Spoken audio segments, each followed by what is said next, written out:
Good morning दोस्तों, मैं आपका दोस्त बीएल आपके अपने YouTube channel all in one with BL पर आपका स्वागत करता हूं। दोस्तों, मैं फिर से हाजिर हूं प्राचीन भारत के इतिहास का एक और टॉपिक पर क्लास लेकर के। और आज का हमारा टॉपिक है वैदिक काल। और वैदिक काल का जो टॉपिक है वो पूरा टॉपिक एनसीईआरटी सिलेबस पर आधारित है, क्योंकि एनसीईआरटी सिलेबस ही आजकल प्रतियोगी परीक्षाओं में महत्वपूर्ण भूमिका निभा रहा है। तो बढ़ते हैं आगे और देखते हैं कि आज की मोटिवेशनल लाइन क्या है। मोटिवेशनल लाइन में है, मेहनत इतनी खामोशी से करो कि कामयाबी शोर मचा दे, और सफलता का जश्न इतना मचाओ कि ताने मारने वालों का मुंह बंद हो जाए। ताने मारने वालों का मुंह बंद करना है आपको, इतनी खामोशी से मेहनत करनी है। सोचने में समय व्यर्थ मत करो और अपना कार्य प्रारंभ करो। और आपका कार्य है पढ़ाई। सोचना नहीं है, सिर्फ पढ़ाई शुरू करनी है और पढ़ाई को लगातार करना है। सफलता का कोई मंत्र नहीं होता, ये तो सिर्फ परिश्रम का फल है। जितना परिश्रम करोगे इतनी ही बेहतरीन सफलता आपका इंतजार कर रही है। डर 2 पल का होता है और निडरता आपके साथ जिंदगी भर रहती है। सफलता का रास्ता विफलता के रास्ते से होकर ही गुजरता है। अगर आप किसी भी एग्जाम में एक बार असफल हो चुके हैं तो आप उस चीज़ में निराश होकर नहीं बैठना है। आपको अगला रास्ता वहीं से सफलता का निकलता है। दोस्तों, थोड़ा गला खराब होने की वजह से बोलने में थोड़ी प्रॉब्लम हो सकती है, आवाज़ क्लियर ना हो, तो उसके लिए मैं आपसे पहले ही सॉरी बोल लेता हूँ।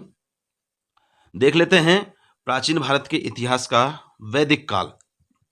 और वैदिक काल जो है वो इसके संस्थापक माने जाते हैं आर्य। जो वैदिक सभ्यता के पश्चात में आर्य सभ्यता पनपी थी, तो इसके संस्थापक आर्य माने जाते हैं। और वैदिक काल को 2 भागों में विभाजित किया जाता है।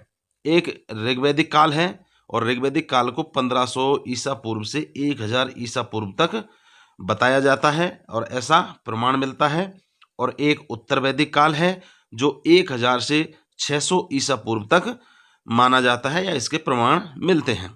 अब देख लेते हैं कि ऋग्वैदिक काल जो 1500 ईसा पूर्व से 1000 ईसा पूर्व तक माना जाता है, उसमें क्या क्या विशेषताएं थी कि इस संस्कृति ने क्या क्या अपने स्तर पर कार्य किए थे, तथा क्या क्या किस तरह का यहाँ पर रहन सहन और सामाजिक व्यवस्था थी। तो देख लेते हैं कि ऋग्वैदिक लोगों द्वारा सर्वप्रथम तांबे का प्रयोग किया गया था। जो ऋग्वैदिक काल के जो आदमी थे उन्होंने तांबे का प्रयोग किया। और ऋग्वेद में अयस्क नामक धातु का उल्लेख भी मिलता है। एक धातु का नाम मिलता है, वो अयस्क, ऋग्वैदिक काल में। मैक्स मुलर ने आर्यों का मूल निवास स्थान जो मध्य एशिया को बताया है। मैक्स मुलर जो थे पुरातत्ववेत्ता, उन्होंने आर्यों का मूल निवास बताया था मध्य एशिया को। और आर्यों द्वारा निर्मित सभ्यता वैदिक सभ्यता कहलाती है, कि मतलब आर्यों ने ही वैदिक सभ्यता का निर्माण किया था। सिंधु सभ्यता के विपरीत आर्य सभ्यता एक ग्रामीण सभ्यता थी। कि सिंधु सभ्यता तो शहरी सभ्यता के प्रमाण मिले हैं, और ये जो ऋग्वैदिक काल की जो सभ्यता है वो क्या है, आर्य सभ्यता, वो ग्रामीण थी और इसकी भाषा वैदिक संस्कृत हुआ करती थी। इस तरह के प्रमाण मिले हैं। अब देखते हैं कि आर्य समाज जो था वो था पितृ प्रधान, मतलब जो घर का मुखिया था या पिता था वही घर में प्रधान हुआ करता था। और समाज की जो सबसे छोटी इकाई थी वो परिवार या कुल जिसको कहते हैं वो थी। और इसका जो मुखिया होता था वो कुलुप कहलाता था। जो परिवार या छोटे कुल जो होता था उसका जो मुखिया होता था उसको कुलुप कहते थे, और सबसे छोटी इकाई परिवार या कुल ही थी। अब ऋग्वैदिक काल में जो शासन व्यवस्था थी वो किस तरह की थी, क्या क्या कौन कौन से अधिकारी और किस तरह से कार्य बटा हुआ था। तो आर्यों ने प्रशासनिक इकाइयों को 5 भागों में बांटा था। जो प्रशासनिक इकाई उनको 5 भागों में बांटा था।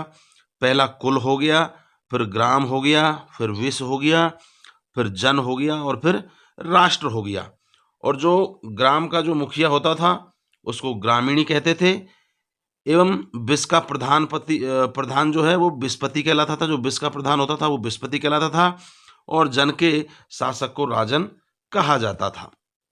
तो ये याद रखना, इसमें ये क्वेश्चन इस तरह के छोटे छोटे क्वेश्चन बनते हैं कि कुल के मुखिया को, ग्राम के मुखिया को या विश्व के जन के मुखिया को क्या कहते थे ऋग्वैदिक काल में, तो आपको ये याद रखना है। राज्य अधिकारियों में पुरोहित एवं सेनानी प्रमुख थे। जो राज्य के अधिकारी होते हैं उनमें पुरोहित और जो सेनानी मतलब सेनापति जो होता था वो प्रमुख होता था। सूत, रथकार तथा कम्मादी नामक अधिकारी रत्निन कहा जाते थे।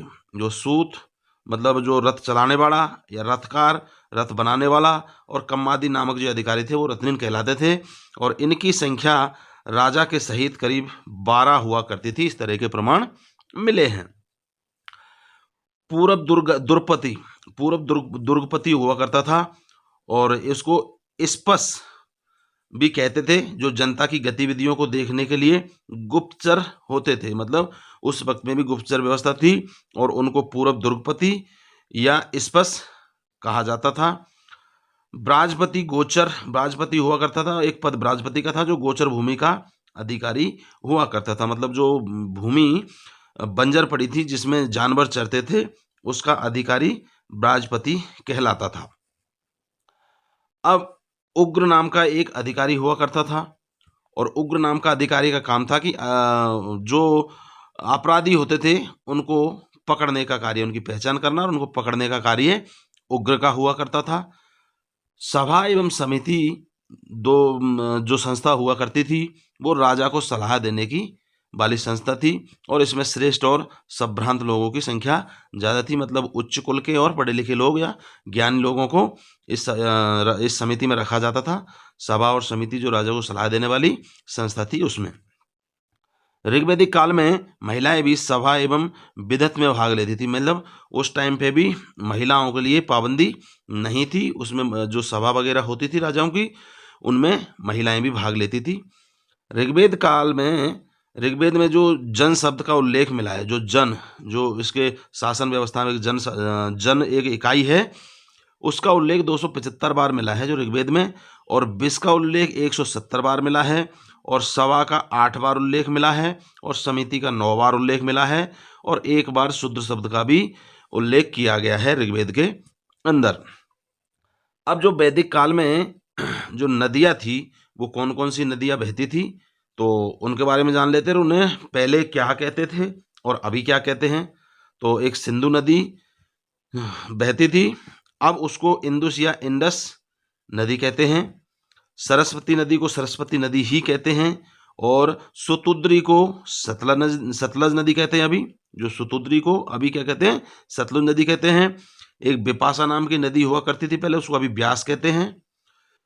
और एक परुष्णी नदी हुआ करती थी, उसको अभी रावी नदी बोलते हैं। और एक अस्कनी नदी हुआ करती थी, उसको चिनाब नदी कहते हैं। एक बितस्ता नदी हुआ करती थी, उसको आजकल झेलम नदी कहते हैं। एक दशदंती नदी हुआ करती थी, उसको अभी वर्तमान में घग्गर नदी कहते हैं। एक गोमल नदी हुआ करती थी, उसको अभी वर्तमान में गोमती नदी कहते हैं। और कुंभा नदी को काबुल कहते हैं। और एक सुवास्तु नदी जो हुआ करती है उसको अभी वर्तमान में स्वात कहते हैं।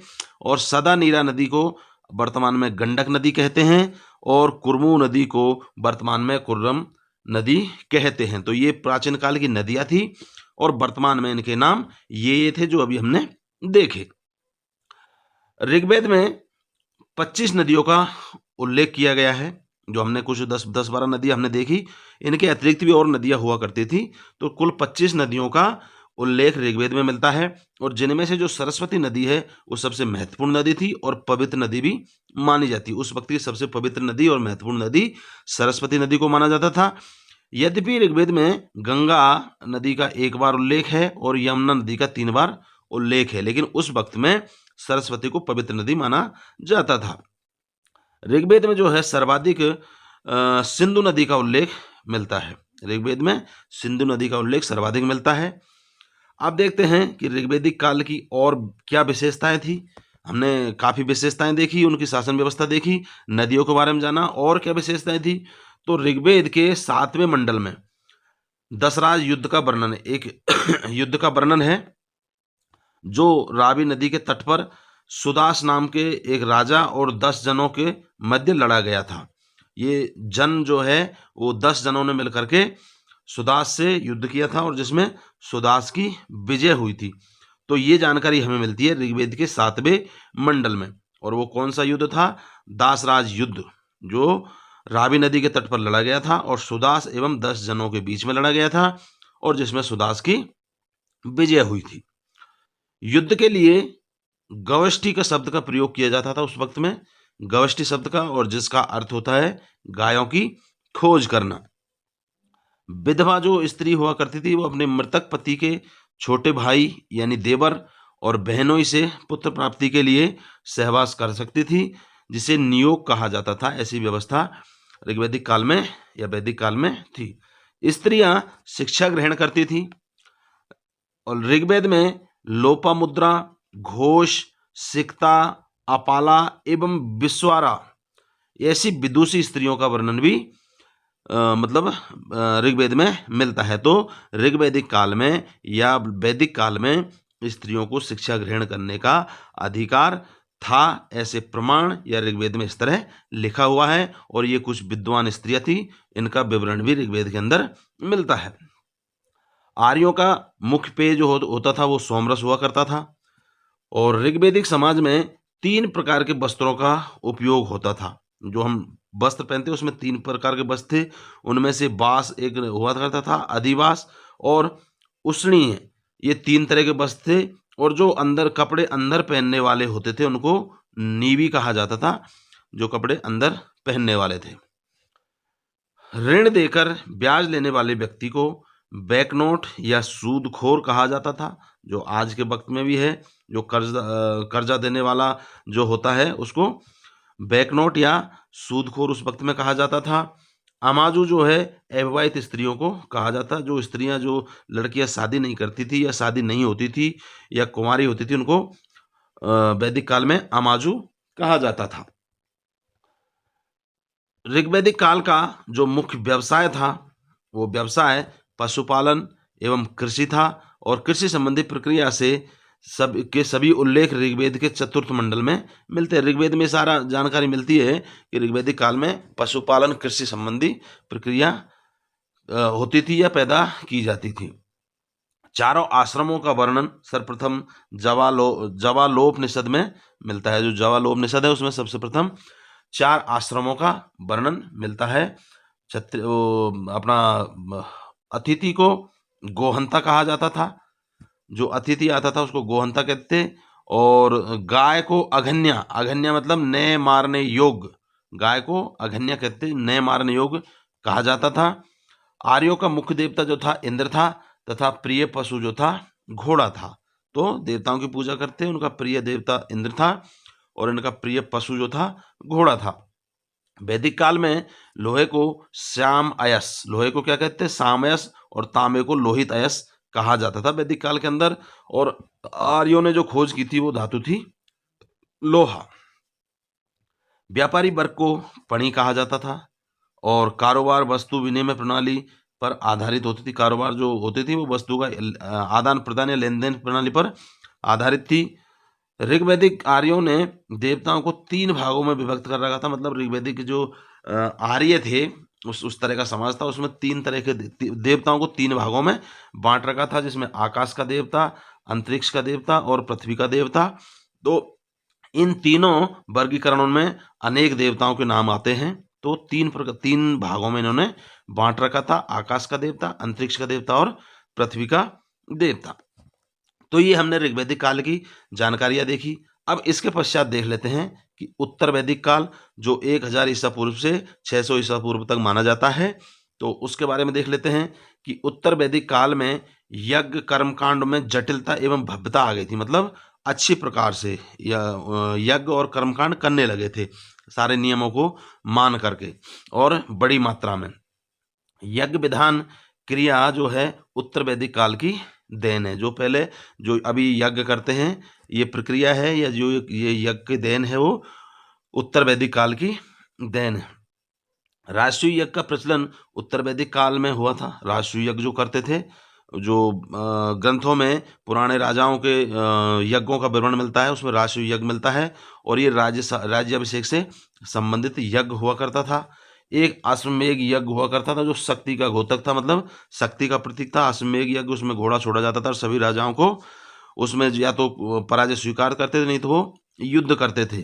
तो अश्वमेध यज्ञ जो शक्ति प्रदर्शन के लिए किया जाता था यज्ञ।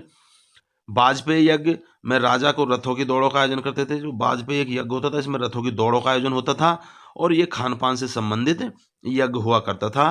और एक अग्निष्टोम यज्ञ हुआ करता था जिसमें अग्नि को पशुओं की बलि दी जाती थी। मतलब अग्निष्टोम यज्ञ नाम का भी यज्ञ होता था जिसमें अग्नि में पशुओं की बलि दी जाती थी।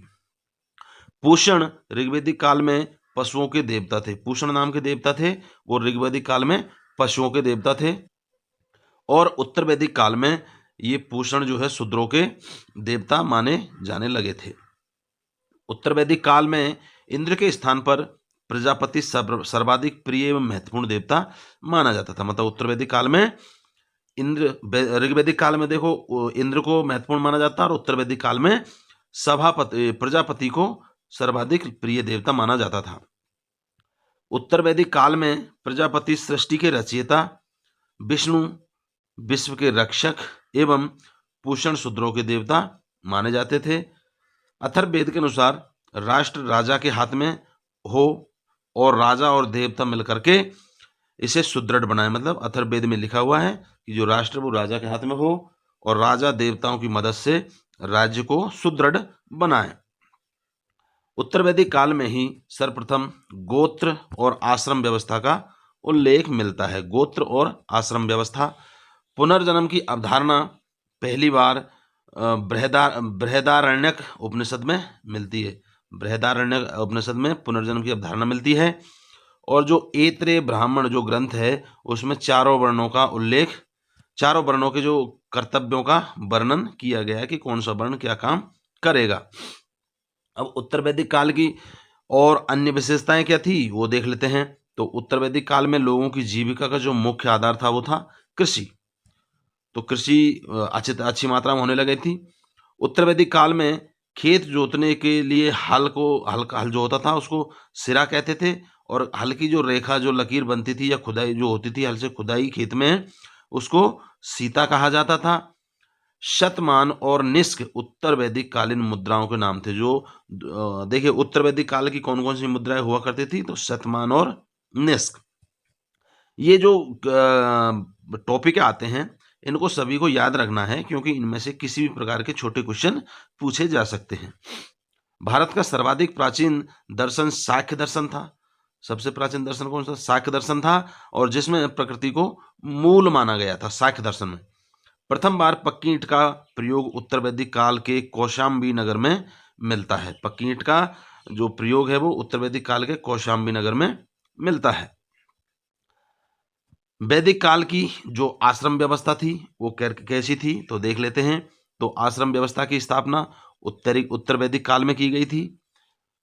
एक छांदोग्य उपनिषद में केवल 3 आश्रमों का उल्लेख है। एक जो छांदोग्य उपनिषद है उसमें 3 आश्रमों का उल्लेख है। सर्वप्रथम जावलोपनिषद में 4 आश्रमों का उल्लेख या वर्णन किया गया है, बताया गया है। उत्तर वैदिक काल में केवल 3 आश्रम ब्रह्मचर्य, गृहस्थ और वानप्रस्थ की स्थापना हुई थी। उत्तर वैदिक काल में 3 ही आश्रमों की स्थापना हुई थी। और जो चौथा आश्रम है जो संन्यास वाला वो महाजनपद काल में स्थापित किया गया था। तो उत्तर वैदिक काल में 3 आश्रमों की व्यवस्था थी, ब्रह्मचर्य, गृहस्थ और वानप्रस्थ की। और चौथा जो संन्यास आश्रम है वो महाजनपद काल में स्थापित किया गया था, ये याद रखना है। गृहस्थ आश्रम को सभी आश्रमों में श्रेष्ठ माना जाता था। गृहस्थ आश्रम सभी आश्रमों में श्रेष्ठ माना जाता था क्योंकि इस आश्रम में मनुष्य त्रिवर्ग पुरुषार्थ जो धर्म, अर्थ और काम का एक साथ उपयोग करता है, उपभोग करता है। और इसी आश्रम में वह 3 ऋण से भी निवृत्त होता है या मुक्त होता है। जिसमें ऋषि ऋण होता है वो ग्रंथों का अध्ययन करके उससे मुक्त हुआ जा सकता है। पितृ ऋण है उसमें पुत्र प्राप्ति करके उससे मुक्त हो जा सकता है, और एक देव ऋण है उसे यज्ञ और कर्मकांड करके उससे मुक्त हुआ जा सकता था। ऐसा विधान था, या ऐसा प्रमाण, या ऐसा लिखा हुआ वेदों में मिलता है। तो दोस्तों ये था वैदिक काल का वैदिक काल, जो प्राचीन भारत का इतिहास था उसमें वैदिक काल एनसीईआरटी पर बेस्ड है। एनसीईआरटी बहुत इम्पोर्टेंट सिलेबस है और ये हर एग्जाम की दृष्टि से महत्वपूर्ण है। तो आज हमने देखा वैदिक काल में जो दो भागों में ऋग्वैदिक काल, उत्तर वैदिक काल, और ऋग्वैदिक काल का देखा हमने, और उसकी शासन व्यवस्था देखी। उसकी वैदिक काल में जो नदियाँ थी उनके बारे में हमने पढ़ा। ऋग्वैदिक काल की अन्य विशेषताएं थी वो हमने पढ़ा। उसके पश्चात में उत्तर वैदिक काल पढ़ा। उत्तर वैदिक काल की अन्य जो विशेषताएं थी वो हमने पढ़ी, और वैदिक काल में जो आश्रम व्यवस्थाएं थी उनके बारे में हमने विस्तृत जानकारी हासिल की। दोस्तों मेरे आपसे रिक्वेस्ट है कि आप चैनल को सब्सक्राइब कर लीजिए और वीडियो को लाइक और कमेंट जरूर कीजिए। मैं आपके लिए प्रत्येक दिन प्राचीन भारत का एक एक क्लास लेकर आऊँगा, और आपको all in one with BL channel पर ये क्लासें उपलब्ध हो जाएगी। और इन्हीं क्लासों का इसी चैनल पर इम्पोर्टेंट क्वेश्चन का शॉर्ट वीडियो भी हम डालते हैं, तो उनको भी आप जरूर पढ़ें, जरूर देखें। दोस्तों अब मुझे दीजिए इजाज़त, मिलते हैं एक और प्राचीन भारत के टॉपिक के वीडियो के साथ में। तब तक के लिए नमस्कार, धन्यवाद।